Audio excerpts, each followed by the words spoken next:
I am Sarah from The Upcoming. A pleasure to have you here with us in London for the film festival. If you could begin with a brief introduction, tell us a bit about the film, what can people expect? Okay. My name is Pat Collins. I'm the director of a feature film called That May Face the Rising Sun. It's an Irish film set in the late 70s, early 80s, and it's about a couple who leave London and live in a small rural community in the west of Ireland. And it's a year. It's follows them across the year of their life, and it's a very kind of simple story in lots of ways. It's kind of gentle, kind of unfolding small stories across the course of a year, and it follows them. One of them, Joe, is a writer, and Kate is an artist, and it's about their interactions with their neighbours, and it's pre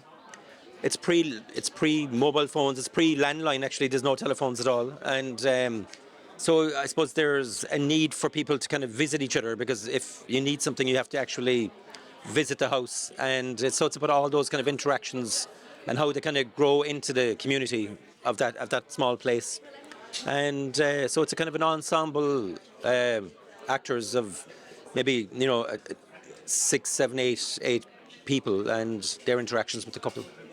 Tell us a bit about the genesis of the project. Well, What gave you the idea for it? Yeah, it's an adaptation of a book by John McGahern called That They May Face the Rising Sun, and it was written in 2003. It was his last novel, and I made a documentary about him back in 2004, 2005, and I loved the book when I read it, and it was my favourite of his books. It was, I think, it was kind of on my mind for years and years, and eventually we started writing the script in 2016, and so it's taken about 7 years to kind of get off the ground, and so yeah, I think it's just the beautiful evocation of that time in Ireland, or maybe it's in every rural community. Really, I think it's very much specific to Ireland in terms. It's a very local story, but it's very universal. I think it's truthful to every kind of small place, and maybe even within the cities. You know what I mean? It's about any community, anywhere really, and those interactions. And I think it was a very rich source material.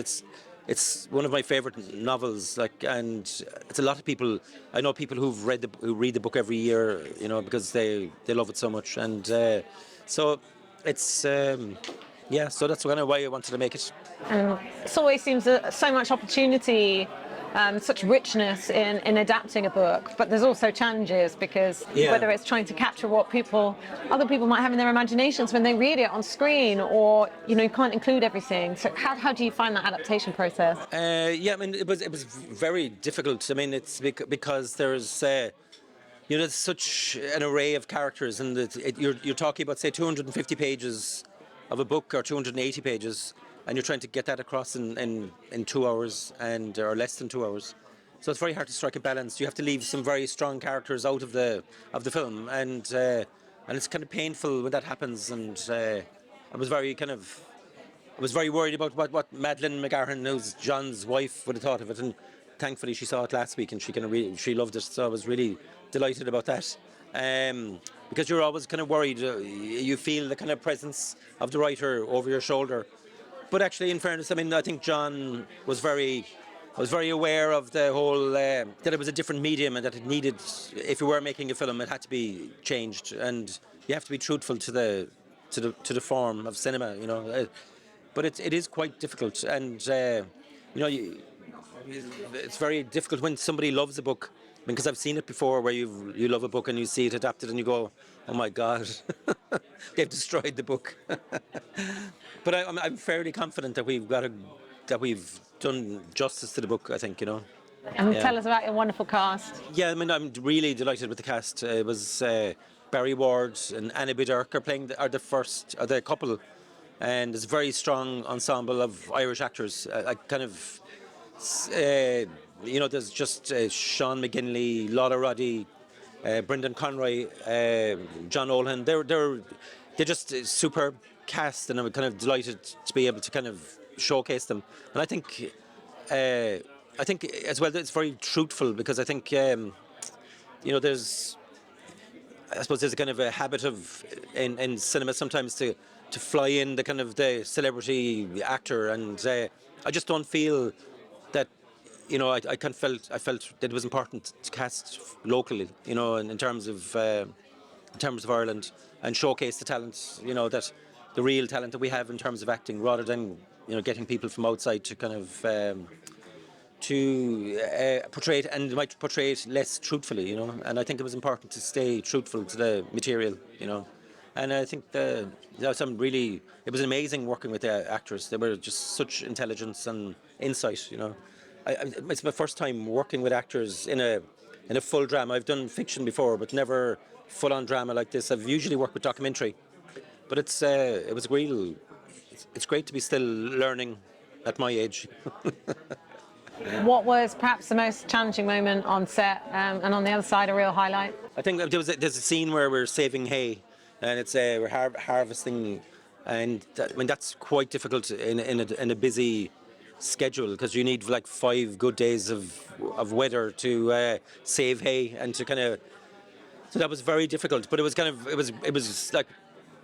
raining a lot during the filming process, but we got some beautiful days, and that was kind of the real. That was kind of one of the big challenges, was actually making that hay scene work, and we'd found the field that we wanted the hay to grow in, and it was by the lake, and it was a beautiful field, and then. But it was difficult, but it was kind of, again, on screen. I think it's kind of, there's a reward in it. There's nothing comes easy anyway. Like, everything takes hard work, I think. So. And ultimately, what do you hope people will take away from watching the film? Primarily, I hope people really enjoy the experience of watching the film. I think it's an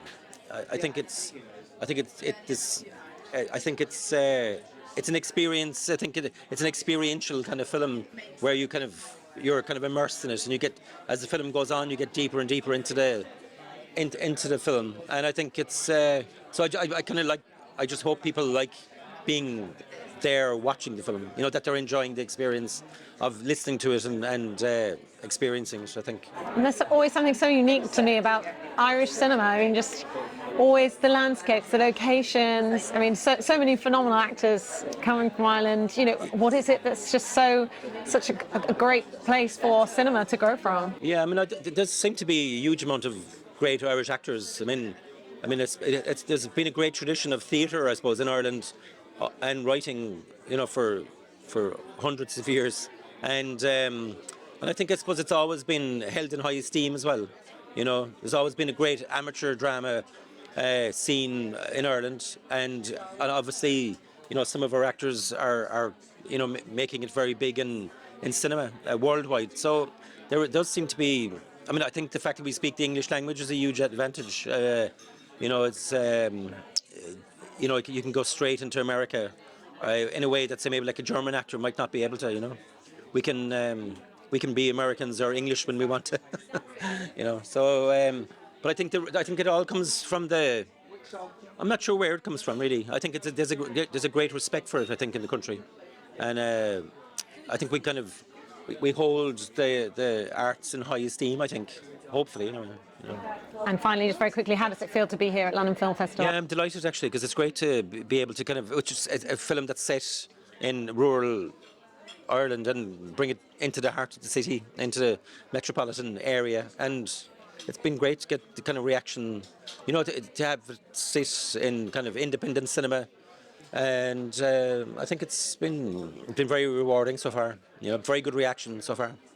Amazing. Well, thank you so much for sharing all that with me. Thanks, nice to meet you.